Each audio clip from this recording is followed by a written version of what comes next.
vaatame, see kohtumine läinud igal juhul käima, täna ka selline sündmus võimalik, pall ei jõua ja saab Tartu taaskord üles võtta rünnaku, jällegi kaitseliini selja taha, see pall jõuab ja võimalik siit lüüa ka, aga Gert Kütt on jaalaga. Sealt need pallid naljalt läbi ei lenda. Ja võimalik hakata palliga tulema hästi Paide, siit saab võimaluse tekitada neile paremalt poolelt, kas mängitakse Pehtri selles olukorras üle, tahtis sealt üle tõsta. Vasakult ääret üles, pall kasti esimese hooga ei tule, paneb siis parema, aga on seal lomp olemas kaitses küll ja hästi mängitakse lühikese passiga ja napp. Langeb Tammeka saagiks, eks siis. Võitakse pika palli käele leida ja esimese hooga passid leiti ka lõpuks Saha Vaiko, eks tema teab väga hästi, kuidas seal kastis toimetada ja nüüd Pehter esimest korda meeskonna päästab.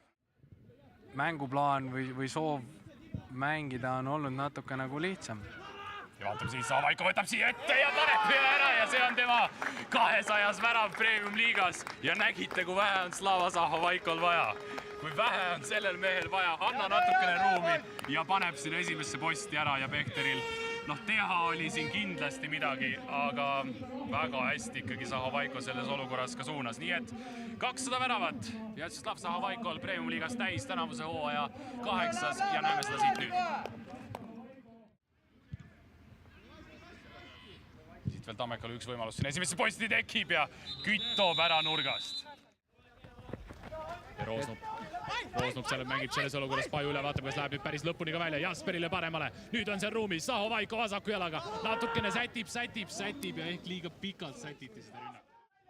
Anderson tema vastas, mehed kastis on olemas, Saha Vaiko rinna peale võtab jala peale selle maa, kas teeb ise ja tahab siit paremaga teha ja võetakse penalti siit Eiko Saare poolelt selles olukorras. Palliteekond ei muutunud. Ja vaatame, Saha Vaiko paneb selle penalti sisse, 2 on kirjas Paidel ja 2-0. Paide linnameeskond seda kohtumist läheb Tartu Tammeka vastu 76. minutil juhtima. Saha Vaiko ise teenis, ise lõi ja see on nüüd tema tänavuse hooaja 9. värav Premium liigas ja läbi aegade 200.